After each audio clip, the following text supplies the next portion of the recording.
맑은 영혼의 산책길에서 건네는 숨결이 되는 양식.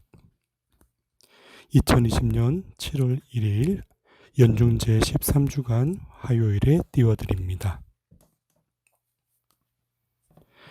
어느덧 2020년 한 해의 절반을 지나면서 여느 때와는 다른 시간의 경험들을 우리가 쌓아왔습니다.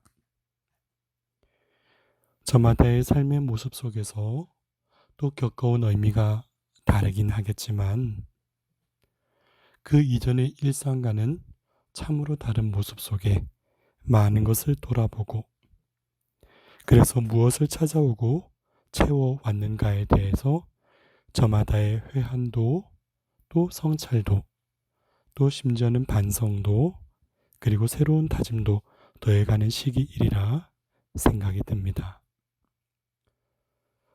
많은 상실과 아픔을 겪어야 하는 시대를 살아가고 있지만 그러나 이 삶의 여정 속에서도 서로를 위해서 기도하고 또 힘겨움을 감내해 가고 있는 모든 이들을 가슴으로 품어 안을 수 있는 더욱더 넉넉하고 사랑으로 더 깊이 위안을 얻으며 용기를 잃지 않는 우리 모두가 되기를 소망하는 마음도 이 묵상과 기도에 함께 담습니다. 오늘 제1독서 아모스서 5장 14절 24절에 보면 너희는 악이 아니라 선을 찾아라. 다만 공정을 물처럼 흐르게 하고 정의를 강물처럼 흐르게 하여라 하는 예언자를 통한 주님의 말씀이 우리에게 울려 퍼집니다. 이 말씀을 가슴에 새기면서 여쭤보고 싶네요. 어떻게 하루를 보내시나요?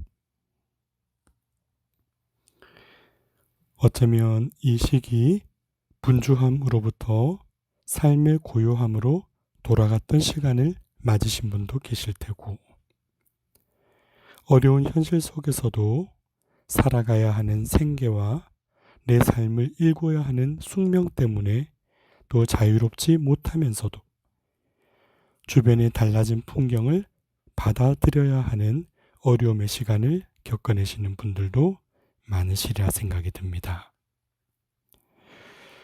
그러나 우리 모두에게 공통적인 것은 이러한 때에 세상을 묻고 존재의 질문을 던지고 나라는 이름의 이유와 의미를 채색하고자 하는 시간이었음이 분명할 것입니다.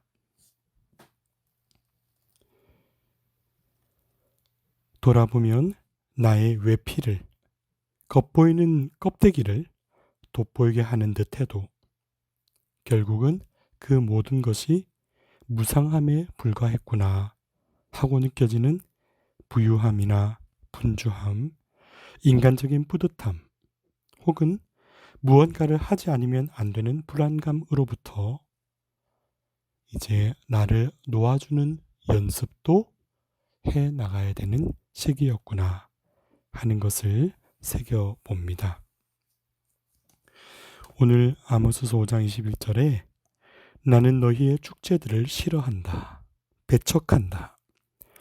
너희의 그 거룩한 집회를 반길 수 없다. 하는 예언자의 날카롭고도 폐부를 찌르는 그런 말씀이 알려지네요. 찬란했던 축제들, 그랬던 모든 것은 다 어디로 사라졌나? 권력이나 명성, 소위 유명한 사람이라 칭하는 셀럽들도 질병과 죽음 앞에서는 무력한 존재임이 분명하다는 것을 우리가 깨닫게 되고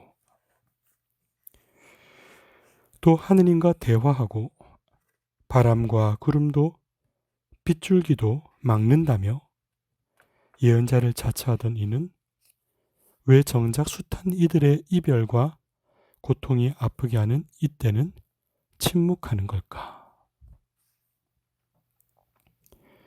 세계 곳곳을 누비는 호사스러움과 든든한 백그라운드를 자신의 명예인 양 자처하는 이들의 목소리는 멈추어진 이 세계에서 왜 위로가 되지 못하는 걸까?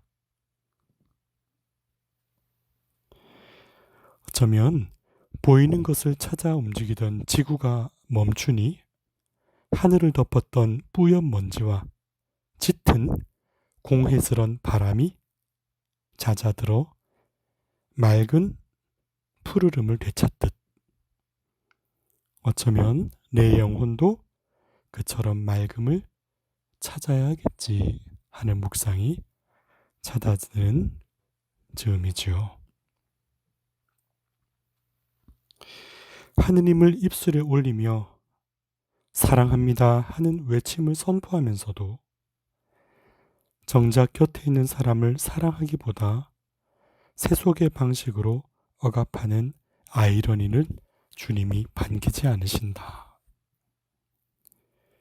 깊어지기보다 가난한 이들을 위한 것이란 변명 뒤에 숨어서 이루어 놓은 것, 이루어야 할 것에 치중하는 쭉정이와 같은 활동을 주님은 기뻐하지 않으신다.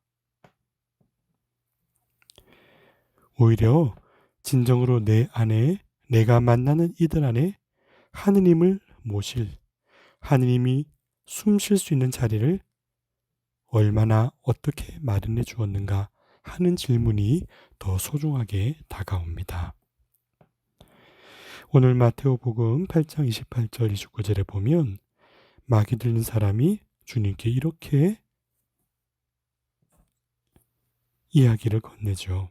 하느님의 아드님, 당신께서 저희와 무슨 상관이 있습니까? 굉장히 중요한 대목이라 느껴집니다.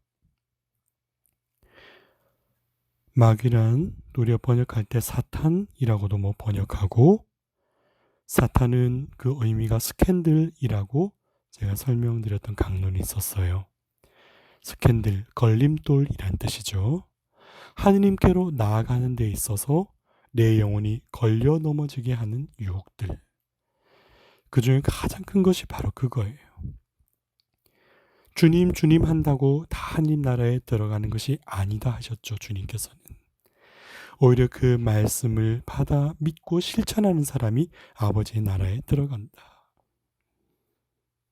하느님이라고 부르는 것이 중요한 것이 아니라 그렇게 부르면서도 하느님과 상관없이 내가 중심으로 살아간다면 그런 외침들은 공허한 것일 테니 말이죠. 하느님께 내 영혼을 여는 것, 주님께서 나에게 심어주신 그 영혼의 가장 아름답고 값진 본질적인 것에 응답하는 것, 이런 거를 좀 우리 한자어로 생내적인 본질이다 그래요. 생내적, 태어날 생, 올내, 즉 내가 이 세상에 태어나면서부터 나에게 주어진 것, 그런 생내적인 본질이 뭐냐 하면 바로 우리 마음 밑바탕에 사랑하고자 하는 본성이란 말이죠. 사랑받고 싶고, 사랑하고 싶고, 사랑으로 충만해지고 싶고, 내 마음 밑바탕에 깔려있는 것이 바로 사랑이란 것을 잊지 말라고 일깨워주시는 하느님과 무관하게 산다면 선하고 아름다운 나의 창조성, 본성을 잃어가는 것이라 할 수 있지요. 우리가 참으로 아픈 소식들 세상에서 많이 접하고 살잖아요. 훈훈하고 따뜻한 미담으로 감동을 받을 때도 많고, 그러나 때로는 아픈 뉴스나 주변의 서글픈 이별이나 상처를 바라보면서 마음의 힘겨움 속에 또 주님께 매달릴 때도 있고 말이죠. 그럼 우리는 마음속에 늘 의문이 떠올라요. 세상이 선하지만은 못한 것 같아.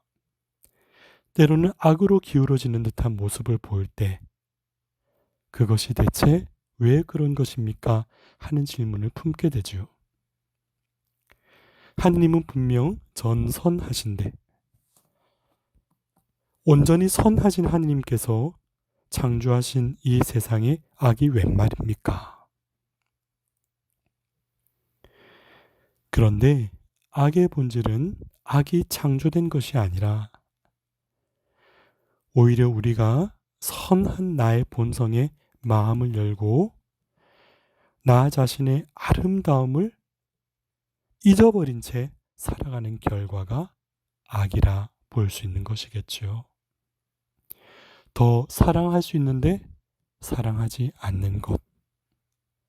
더 이해할 수 있는데 나 중심으로 마음의 문을 닫아버리는 것. 그것은 악의 그래서가 아니라 선한 내 마음을 더 아름답게 표현하고 갖고 가지 못하는 부족함이라 할 수 있지 않을까요? 그래서 우리 성인 아구스티노 주교님께서는 악은 곧 선의 결핍이다라고 정리하신 적이 있습니다.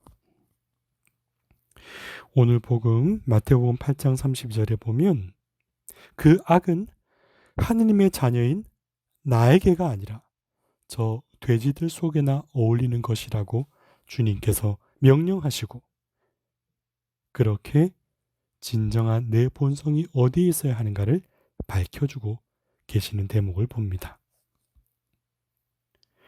주님께서 내게 바라시는 것, 또 사실 내가 나 자신에게 바라는 것도 나의 마음 깊은 곳에 착하고 맑으며 사랑을 갈망하는 모습을 회복하기를 바라야 하는 것이죠.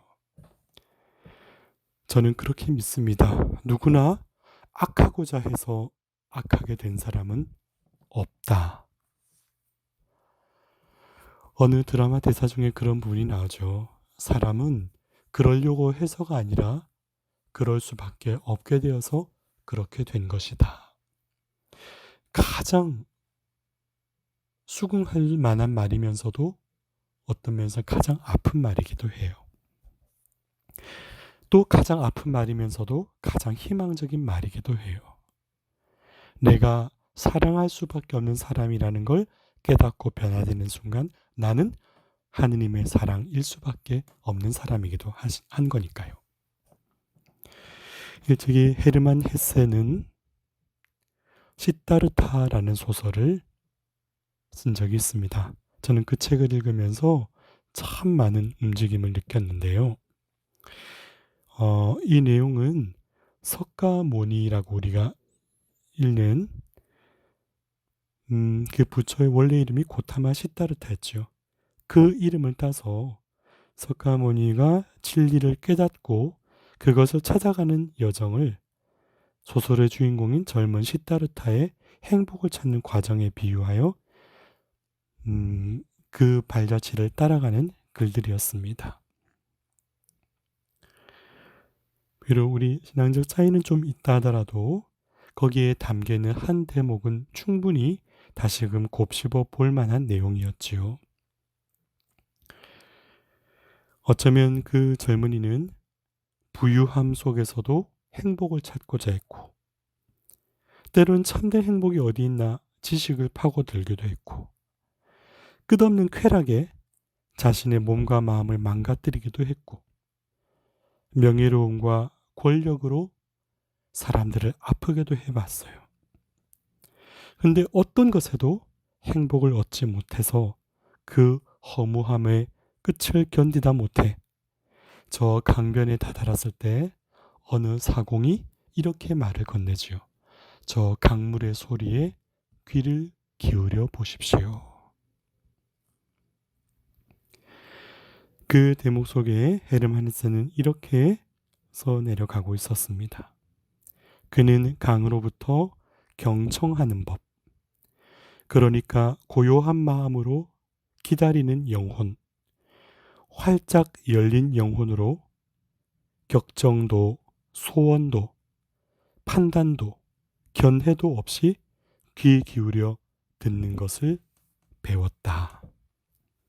저는 이 대목이 너무나 깊이 와 닿았었습니다.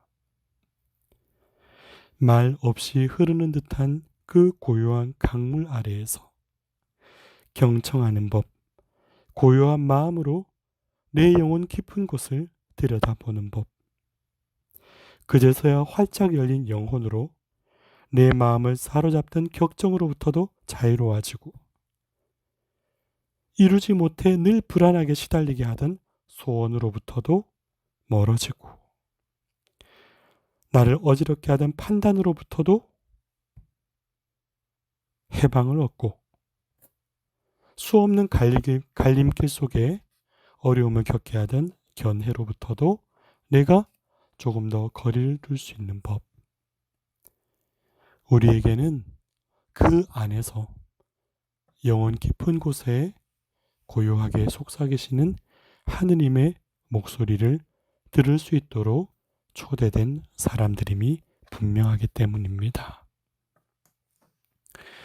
아래로 흘러 깊어지고 넓어지는, 그래서 무게가 있는 강물처럼 흘러서 내 삶도 메마른 곳을 적시고 늘 그곳에서 마르지 않는 맑은 영혼으로 살 수 있기를 청하는 기도.